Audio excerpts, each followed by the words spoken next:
शमृणान् समदर्शन समुच्चयजुत्तानं पंचविहाचारणम् ऐरणम् अयरादिसृणवदेशाणं वज्जायाणं तिर्यणगुणपालडरयाणं शविशाहूढं सयाणि च कालम् अंचेमि पूजेमि वन्दामि डोंशामि दुःखको वोइलाओ शुगै गमनं समाहि मरणं जीर्णगुणसम्पत्ति हो मज्जं वन्दितु शवसिद्धे धूमजल्मणोवंगयं पते मोक्षामि शमे पाहुर्मिडमोश्वै केवली भगवान।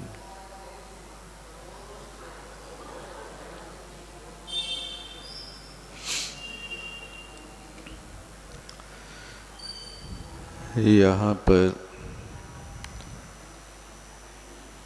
व्यवहार और निश्चय वंदादि कार्य के इस प्रसंग में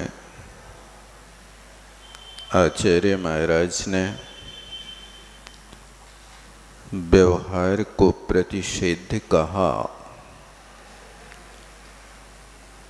और निश्चय को प्रतिषेधक कहा। यहाँ पर व्यवहार रत्नत्रय का स्वरूप बताया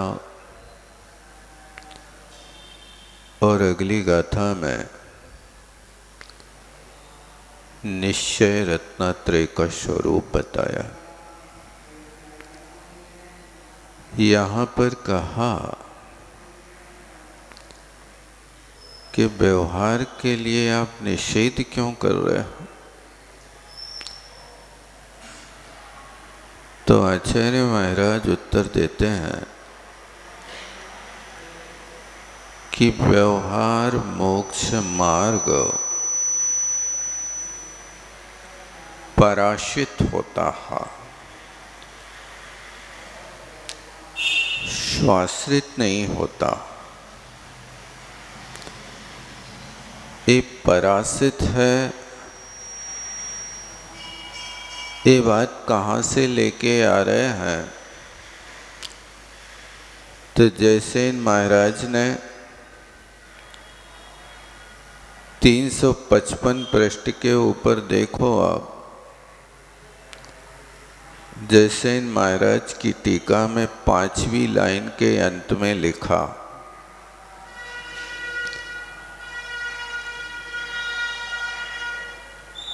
चारित्र का आश्रय होने से हेतुत्वात् व्यवहारेण चारित्रम भवति। व्यवहार से इसको चारित्र कहा। किसको कहा? जो 6 काय के जीवों की रक्षा में लगा हुआ है, ये व्यवहार चारित्र है। तो ये पर की रक्षा में लगने के भाव को यहाँ पराश्रित कहा जा रहा है। आगे लिखा एवं पराश्रितत्वेन व्यवहार मोक्ष मार्गाः प्रोक्ता। मिली पंक्ति के नहीं मिली? मिली ना? एवं माने इस प्रकार, ये व्यवहार पराश्रित होने के कारण यहाँ ये व्यवहार मोक्ष मार्ग का कथन किया।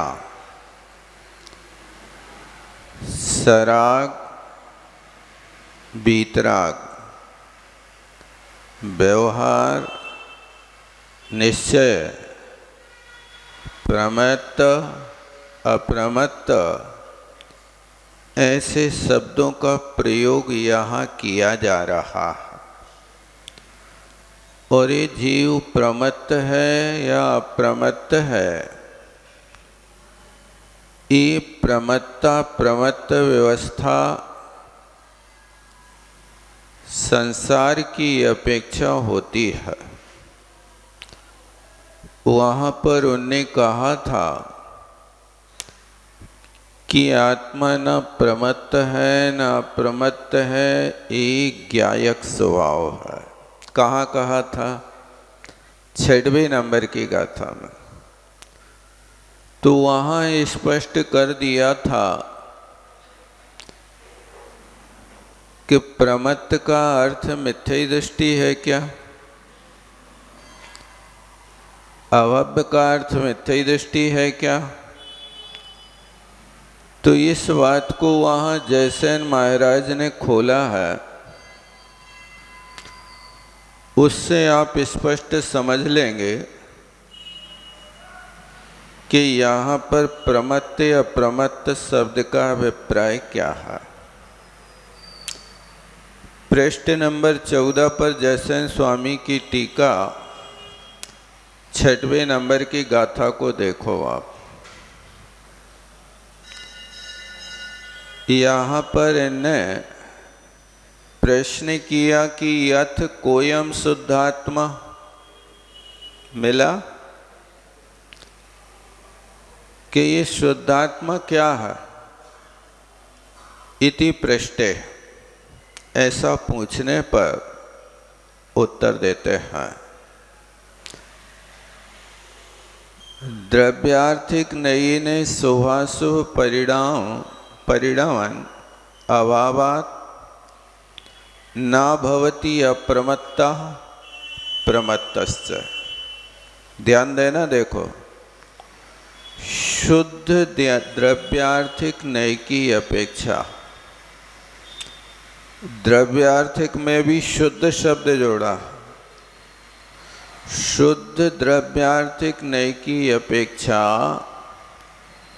शुभ और अशुभ इस प्रकार के परिणमन का जहाँ अभाव है,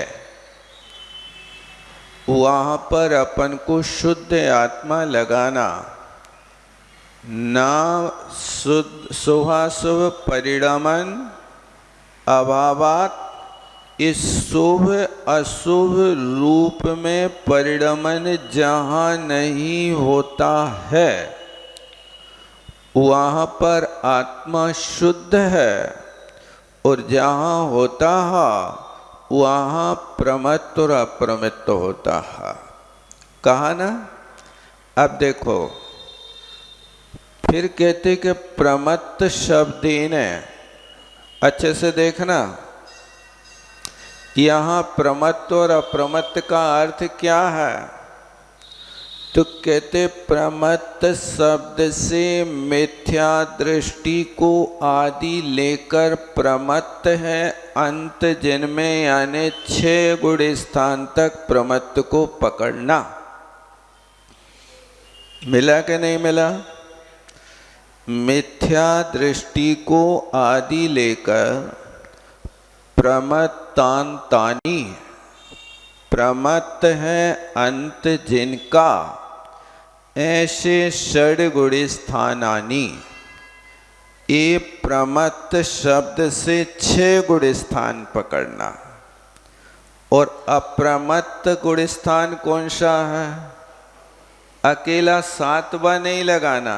देखो क्या लिख रहे यहाँ पर, अप्रमत्त शब्देन पुनः अप्रमत्तादि अयोग्यंतानि अष्टगुणस्थानानि गृह्यन्ते। ये यहाँ अप्रमत्त शब्द से 7वें गुण स्थान से लेकर 14वें गुण स्थान तक 8 गुण स्थान ग्रहण करना, यानी ये 6ठे गुण स्थान तक के जीव अब द्रव्यलिंगी हो, भावलिंगी हो, श्रावक हो, सम्यक दृष्टि हो, छायिक सम्यक दृष्टि हो, उपसम सम्यक दृष्टि हो, कोई भी हो, ये यहाँ प्रमत्त शब्द से ग्रहण करेंगे कुंद कुंद स्वामी। और अप्रमत्त शब्द से यहाँ 7वें गुण स्थान से 14वें गुण स्थान तक के जितने जीव होंगे, उससे वो ग्रहण करेंगे। क्योंकि इनकी यहाँ ये दो ही चीज़ें चलती हैं, स्वसमय परसमय, प्रमत्त अप्रमत्त, आर्य मलेच्छ, मोहित मदी अमोहित मदी।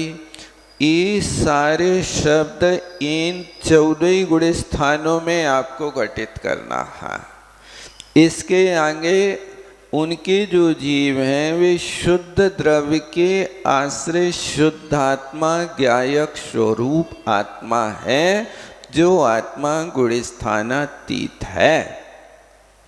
इस बात को आपने यहाँ से पकड़ लिया। अब वहाँ पर जो कहा महाराज ने कि ये अभव्य है, और उसके अलावा उनने ज्ञानी शब्द निश्चय रत्नत्रय का धारी डाला। तो जब अभव्य है और ज्ञानी है तो भव्य का स्थान कहाँ रहेगा आपके यहाँ? भव्य के लिए तो अध्यात्म को स्थान नहीं मिला।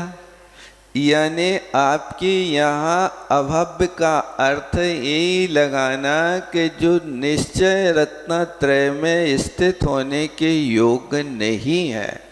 इस बात को 6वें नंबर की गाथा से पात्र पकड़ करके आगे तक लेते जाना। ये बात यहाँ पर अस्मिन् ग्रंथे वस्तुवृत्त्या, इस ग्रंथ में मुख्यता से वीतराग सम्यक दृष्टि ग्राह्या, ये वीतराग सम्यक दृष्टि ग्रहण करना, लेकिन वो वीतराग सम्यक दृष्टि को ग्रहण करना इस स्थान पर, यानी अस्मिन् ग्रंथे समय सार में। इस तरह से यहाँ पर ये व्यवस्था आप ही याद रखना। 6वें नंबर की गाथा में उनने स्पष्ट कर दिया कि प्रमत्त का अर्थ 6 गुण स्थान वाले जीव, अप्रमत्त के अर्थ 8वें 7वें गुण स्थान से 14वें गुण स्थान तक के जीव समुदाय रूप में लेना, ये इनकी यहाँ विवक्षा है। जैसे आपसे कहा था एक दिन कि 50+ कह रहे हो आप, तो 50+ में आप क्या निर्णय करोगे? एक स्थान पर टिक पाओगे क्या? आपका 51 से लेकर के 60 के पहले तक आपका 50+ चलेगा।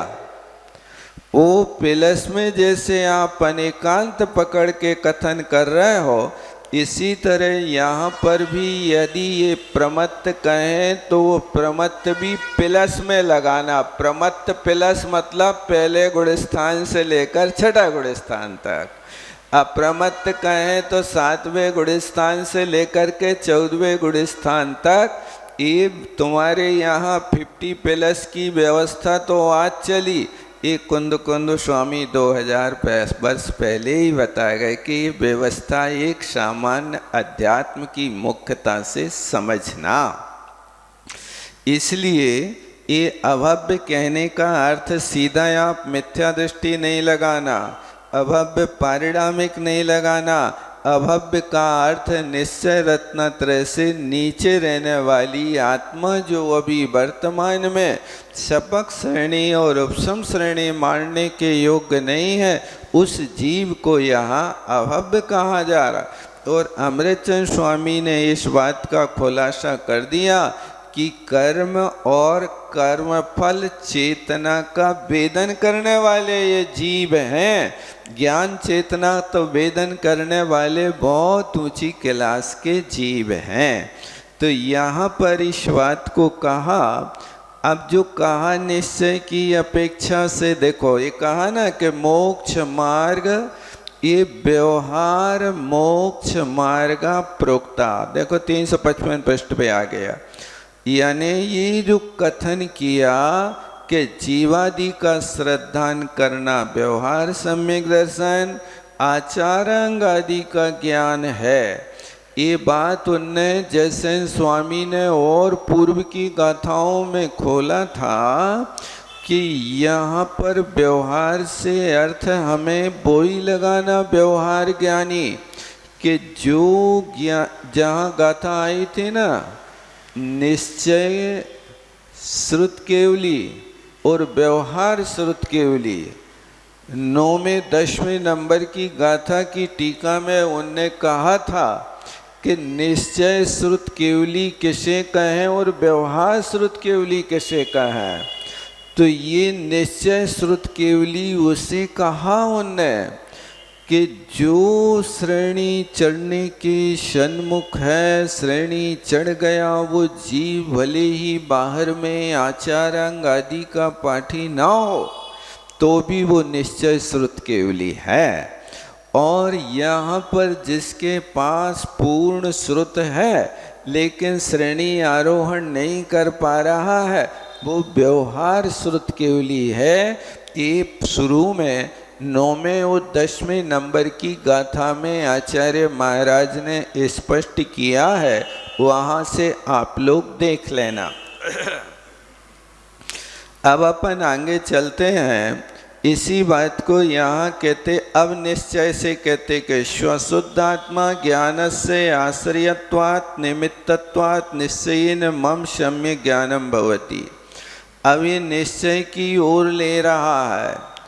जब सारे के सारे व्यवहार से हट करके अभी सारे गुण अपने अंदर खोजना है। अभी हम खोजते थे कि बाहर से ज्ञान मिल रहा है। जब तक हम बाहर से ज्ञान को संचय करने की कोशिश कर रहे हैं तब तक आप व्यवहार है। और जब ये अनुभूति होने लगी कि ये ज्ञान बाहर का नहीं, ये तो मेरे अंदर से आने वाला आनंद का स्रोत है, वो उस वस्तु को जब पता चलता है तो बाहरी वस्तु को छोड़ करके और अपने आत्मा में ही उसका संचय और लीनपना प्राप्त करता है। इसलिए कह रहे कि स्वशुद्धात्मा, पर शुद्धात्मा नहीं, अपनी शुद्धात्मा ज्ञान के आश्रय होने से उस निमित्त से निश्चय नय से मम सम्यक ज्ञानम भवति। ये मेरा ही सम्यक ज्ञान है, यानी मेरी आत्मा ही ज्ञान है और बाहरी वस्तु ज्ञान नहीं है। पुस्तक को ज्ञान नहीं कहेंगे, ये पुस्तक तो पृथक वस्तु है। ये तो सिर्फ शब्द का परिचय करा के हमें अपना परिचय करा रहा है, वस्तु तो वहाँ कोई और ही अंदर है। इसी तरह अब दर्शन में आया तो दर्शन का आश्रय तो आत्मा है। दर्शन गुण प्रकट होना तो कहाँ प्रकट होना है, ये अपने अंदर प्रकट होना, अपने अंदर भरा हुआ वो वस्तु है उसको प्रकट कर रहे। लेकिन ये सब निमित्त बन रहे हैं, बाहरी निमित्त के माध्यम से हम वहाँ तक पहुँच रहे हैं। ये व्यवहार की मुख्यता से कथन किया जाता है। उपादान को जागृत करने के लिए बाहरी निमित्त भी बहुत सारे आवश्यक होते हैं। बिना बाह्य निमित्तों के साधनों के कोई भी कार्य की सिद्धि नहीं होती है। आप अकेले उपादान को पकड़ करके बैठ जाओ, आपके लिए सफलता नहीं मिलेगी। भाई एक बार की बात है कि एक अध्यात्म योगी के यहाँ उसके जमाई पधारे भाई साहब। तो उस जमाई के आने पर उस अध्यात्म योगी ने उनका कोई स्वागत तो नहीं किया। एक द्रव्य दूसरे द्रव्य का कोई करता है नहीं, अपनी आत्मा का सम्मान करो। और जब भोजन का समय आया तो भोजन के समय उस व्यक्ति ने जमाई के सामने एक नारियल रख दिया और एक थाली गेहूं रख दिए।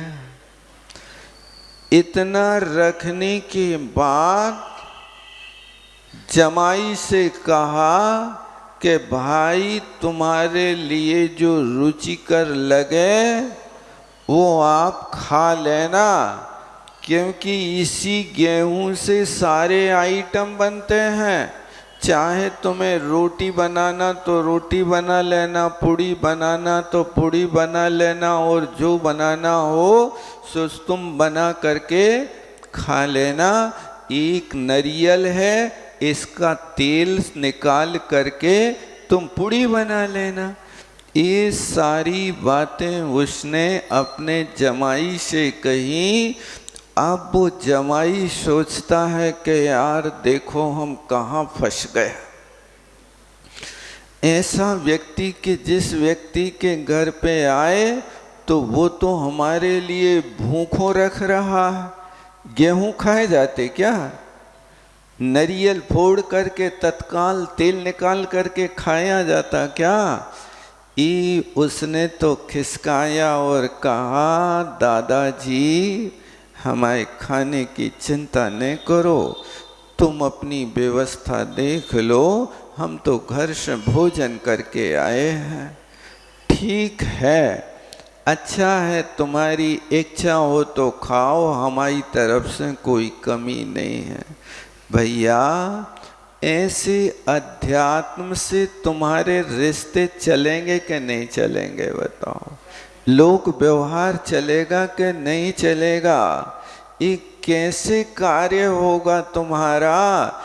इसी तरह जब जे महानुभाव उसके यहाँ पहुँचे तो उसने भी बड़ी होशियारी से काम किया। अच्छे बड़े बड़े 3-4 गन्ना लाके रख दे, और गन्ना लाके रख दिए और चना लाके रख दिए। आप दादाजी आप पधारे, आपका स्वागत। एक द्रव्य दूसरे द्रव्य का कुछ नहीं बनता करता, इस गन्नई से सारी मिठाइयाँ बनती हैं। तुम्हें जो जी में आए सो सब मिठाइयाँ बना के खा लेना। और इसी चना से बढ़िया चना के नमकीन बनते हैं, भजिया बनते हैं। हम तो तुम्हारे लिए ये सब चीज़ें दे देते हैं। इसी गन्ना को रस निकाल के चना का बेसन बना के बेसन की मिठाई भी खा लेना।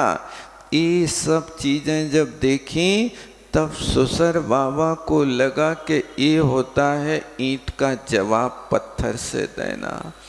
अध्यात्म जो होता है आप अपनी श्रद्धा का विषय बनाओ, आत्मा को जानने का विषय बनाओ, लेकिन लोक व्यवहार के ऊपर कोई के ऊपर थोपो नहीं। लोक व्यवहार तो तुम्हारा तब चलेगा जब तुम वास्तव में यथा रीति से परिवर्तन करोगे, अन्यथा ये हो नहीं सकता। इस तरह से निश्चय बोलता नहीं है, आचरण करता है। व्यवहार बोलता है, व्यवहार से तुम्हारा आचरण भी होता है, लेकिन व्यवहार मोक्ष मार्ग भी इतना सरल नहीं कि हमने पढ़ लिया सो हो गया। मैं कहता हूँ एक दिन 5 समिति के पालन करने का नियम लेकर के निभाओ। आज से 24 घंटे तक के लिए मेरा कठोर नियम है कि मैं जब भी चलूँगा तो 4 हाथ आगे की जमीन देख करके चलूँगा। जब भी कदम जमीन में रखूँगा तो नंगे पैर रखूँगा, और यदि एक कदम भी बिना देखे चल गया तो आज कठोरता से वहीं एक माला फेरूँगा, फिर आगे बढ़ूँगा। ये ईरिया समिति का पालन करना ये व्यवहार चारित्र है, निश्चय नहीं है। जो समितियों का पालन करता है वो व्यवहार चारित्र का पालन करता है। एक दिन तो संकल्प लेकर के निभा के बताओ कि हम आज जब भी चलेंगे 4 हाथ आगे की जमीन को देख करके चलेंगे। जब भी बोलेंगे तब हम हितकारी, मित भाषा और सर्वप्रिय, इन शब्दों को ही बोलेंगे। संभव है जब भी बोलें हितकारी भाषा बोलें, हर व्यक्ति का हित हो। तुम्हारे सामने तुम्हारा दुश्मन भी तुमसे सलाह लेने आए तो उस दुश्मन को भी हितकारी वचन बोलना। ये देखो व्यवहार से दिल जीते जाता है। जिस समय कौरव और पांडव युद्ध क्षेत्र में आमने सामने हो गए, यहां पर कौरवों की सेना खड़ी है, यहां पर पांडवों की सेना खड़ी है। पांडवों की सेना तो मुट्ठी भर है और कौरवों की सेना, उस दुर्योधन ने बड़ी होशियारी करी। कृष्ण जी को मना थपा करके कृष्ण जी की सारी नारायणी सेना कृष्ण जी से हत्या ली उसने। पांडवों ने भी होशियारी करी, उनने भी मना थपा करके कृष्ण को अपने पक्ष में कर लिया। एक तरफ नारायण जी ने, कृष्ण जी ने कहा कि एक तो सारी नारायणी सेना अक्षौहिणी प्रमाण और एक तरफ मैं अकेला, और तुम दो लोग याचक हो, बताओ किसको क्या चाहिए। तो दुर्योधन ने तो नारायणी सेना मांगी और पांडवों ने कहा मुझे तो अकेला नारायण चाहिए, नहीं चाहिए कोई भी सेना। क्योंकि जितनी नारायणी सेना में दम है उससे अनंत गुणी शक्ति तो अकेले नारायण में। क्या समझ रहे हैं आप? कोई इकलौता व्यक्ति है, लेकिन इकलौता के पुण्य का ही तो ये फल है कि जो सारी सेना खड़ी है। अब उस व्यक्ति के पास अकेले होकर के यो इतनी शक्ति के वो अपनी उंगली के माध्यम से सारी सेना को धराशायी कर देवे। लेकिन ये लोग भीड़ बढ़ाना अपनी शक्ति समझते हैं कि भीड़ बढ़ गई तो सेना हो गई, शक्ति हो गई। लेकिन इस शक्ति बाहर की नहीं, अंतरंग की शक्ति की परीक्षा करो कि तुम्हारे पास अंतरंग में शक्ति कितनी है। और वो यहां पर आकर के जब रणांगण में खड़े हुए, इस साइड यहां दुर्योधन खड़ा है, रथों पे सारे के सारे लोग सवार हैं।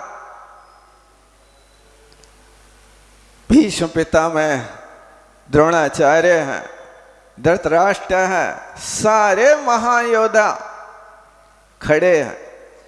वहां से पांडव, अब पांडवों ने अपना रथ दूर करके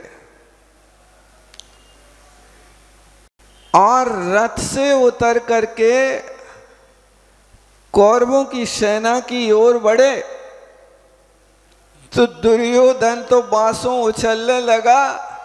हमारी सेना को देख करके ही डर गया ये तो, और आया हाथ क्षमा मांगने के लिए, आ रहा है यहाँ हमारी शरण मांगने के लिए। ये दुर्योधन अपने मन में आशा के महल बना रहा था, लेकिन पांडव तो महानीति निपुण पुरुष, मैं युद्ध करने जा रहा हूं, युद्ध करने के पहले अपने बड़े बुजुर्गों का, जिनकी गोद में खेला हूं, जिनसे सब कुछ सीखा है, ऐसे गुरु द्रोणाचार्य ने सब कुछ सिखाया है, पहले इनका आशीर्वाद ले लो। अब यहां से आए और दुर्योधन तो बस यही देख रहा था कि बोले तो पांडव कि हम तुम्हारी शरण में आ गए, तो मेरा तो बिना युद्ध की विजय का डंका इसी वक्त बजेगा। लेकिन वहां जाकर के धर्मराज युधिष्ठिर भीष्म पितामह को प्रणाम करते हैं। हे पितामह, देखो दुश्मन के पक्ष में है, वो दुश्मन के पक्ष में होकर के भी भीष्म पितामह से धर्मराज युधिष्ठिर कहते हैं, हे पितामह मुझे विजयी होने का आशीर्वाद दो।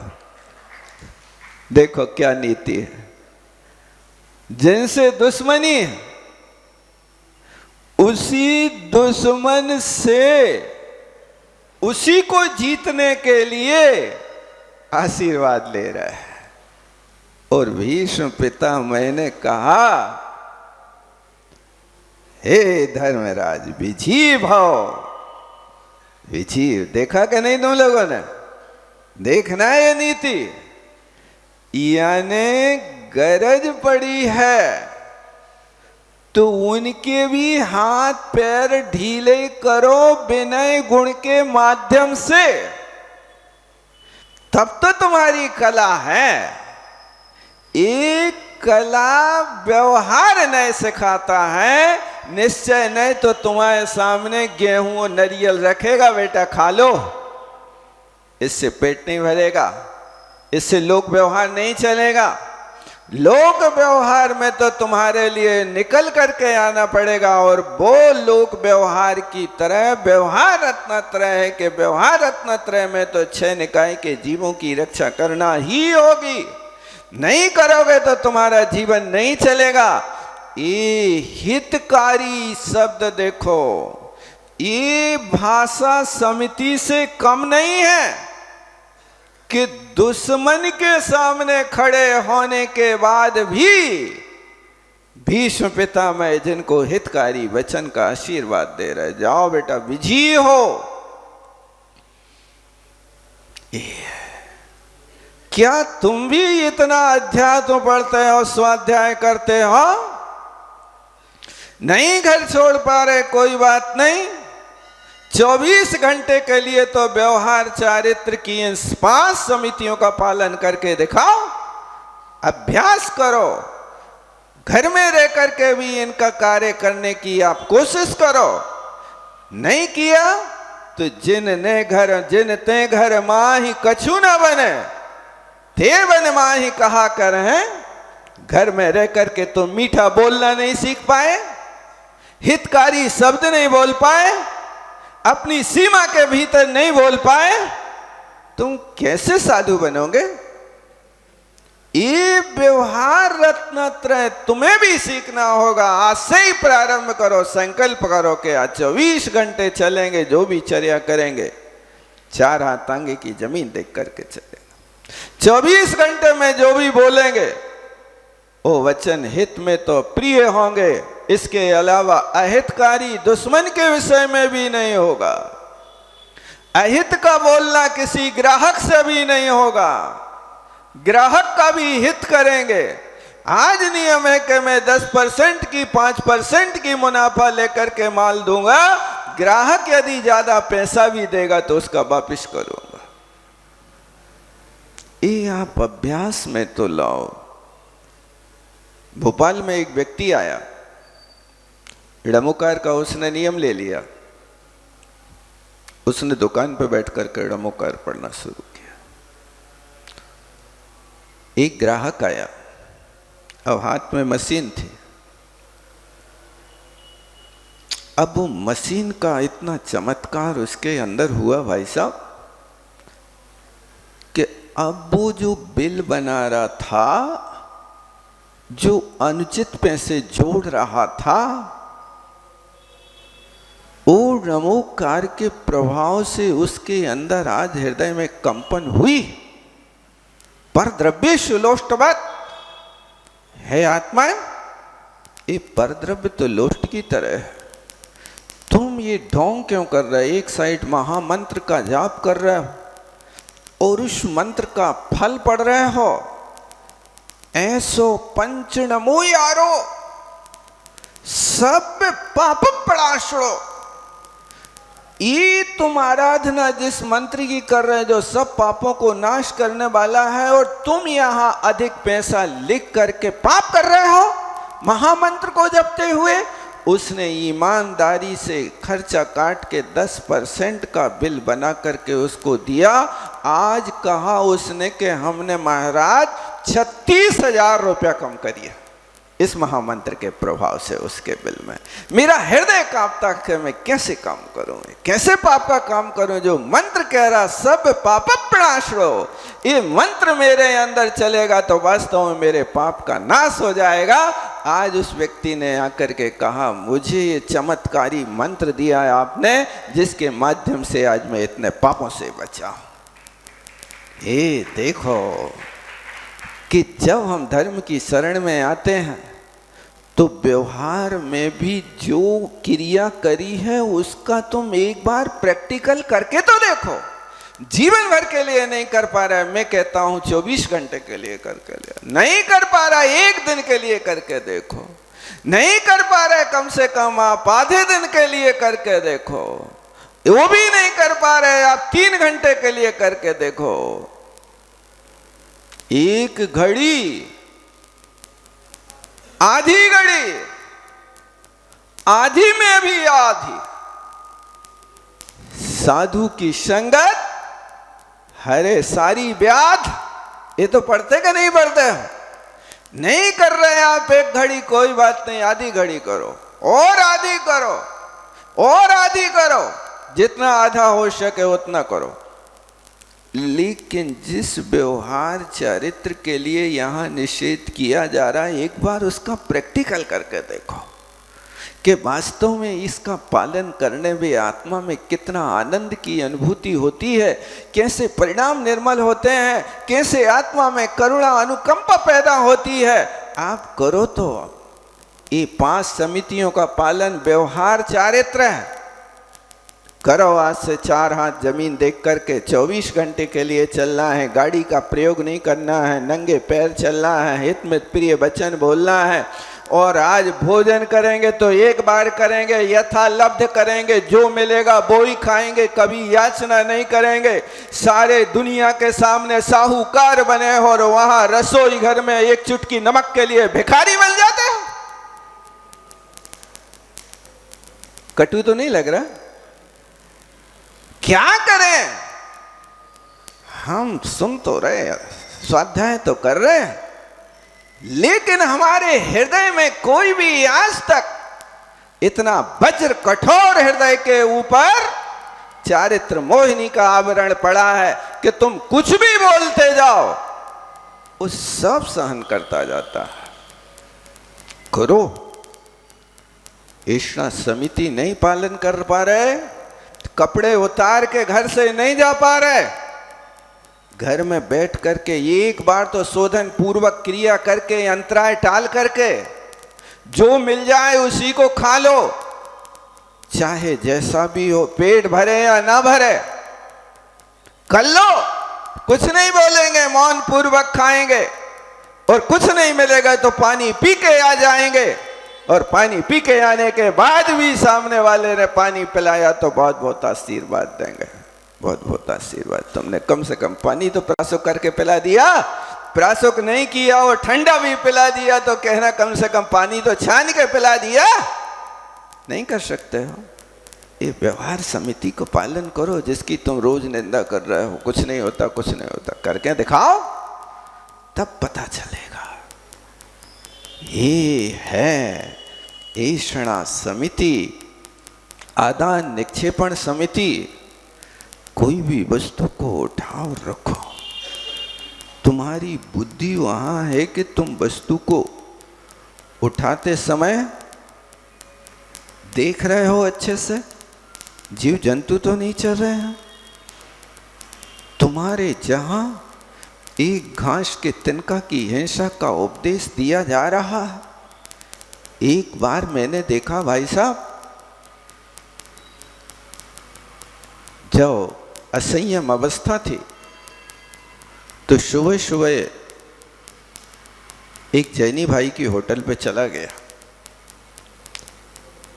अब उस जैनी भाई की दुकान अभी फूल ही रही थी, माल पानी कोई तैयार नहीं था। और उससे कहा जलेबी खिला दो। हाँ 10 मिनट थोड़ा सा वेट करना पड़ेगा, आज लेट हो गया हूं। अब उसने देखा कि जो कल की जलेबी का उसके पास कढ़ाई में चाशनी रखी थी, 4-5 किलो के आसपास रही होगी, अब वो चूल्हे से नीचे उतार करके रखी होगी रात में, तो उसमें भाई साहब लाखों चींटियां हो गए। ठंडा होने के कारण आ गई। कुछ चींटियां तो उसी में तैर रही, गिर गई, कुछ आजू बाजू में, यानी कुल मिलाकर के बहुत बड़ा वहाँ जीव राशि का स्थान देखा। अब उस भाई ने, जिसको मैं समझता था कि ये जैनी है, छान के पानी पिलाता होगा, उसने 10-5 चींटियां तो इधर उधर हिलाई डुलाई, जो बाजू बाजू में चलती थी वे तो निकाल रही, लेकिन जो उस चाशनी में मिल गई, उन चींटियों के साथ उसने ये व्यवहार किया कि उस कढ़ाई को लिया और उसने स्टोव पे रखा और उसको पतली करके कपड़ा से छान के, इतनी सारी चींटियां कपड़ा में छान के गरम करके उबाल के बाहर फेंक दी। इस चीज को देख करके लगा कि जहां तुम पानी छान करके पी रहे हो, वहां पर इतनी बड़ी संकल्पी हिंसा आप करने से डर नहीं रहे, आपका हृदय नहीं कांप रहा। उस व्यक्ति को पैसे प्यारे हैं, किसी के प्राण प्यारे नहीं है। उससे कहा तुम ये क्या कर रहा है?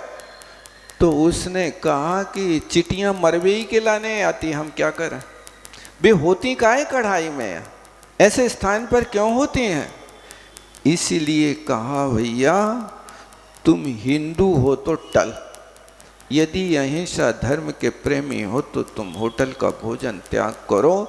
ऐसे बहुत सारी चीज़ें होती होंगी, क्योंकि उनके पास संयम तो है नहीं, आदान निक्षेपण समिति तो है नहीं, उनके पास कोई सत्यव्रत तो है नहीं, कोई अहिंसा की भावना तो है नहीं है, और हर व्यक्ति को पैसा प्यारा है। इसलिए कहा कि होटल का बाहर का भोजन बंद करो और अपनी कोशिश करो कि हर अष्टमी चतुर्दशी को द्वारा प्रेक्षण करो, ईषणा समिति का अभ्यास करो, यथालब्ध जो मिले उसको खाने की कोशिश करो, तब तो तुम्हारा जीवन संयम की ओर बढ़ेगा। अन्यथा जिंदगी भर दूसरों की निंदा करते रहो, त्यागी वृत्तियों के हम दोष देखते रहे, बे जो कर रहा है, बे जो कर रहा है, बे जो कर रहा है, तुम क्या कर रहे हो बताओ? कम से कम तुम वो ही करके बता दो। नहीं हो सकता, करके तो दिखा दो एक बार। अरे हम तो कर रहे हैं तो बिल्कुल ऐसे कर रहे हैं कि भरत चक्रवर्ती की तरह अपनो काम है भैया। अपन तो ऐसो कोई रिटेल को काम नहीं करते, अपन तो भरत चक्रवर्ती हैं, बस लंगोटी खोली और केवल ज्ञान। वाह रे सूरवीर, भरत चक्रवर्ती के अलावा और भी कोई एकाध दृष्टांत तो बता दे।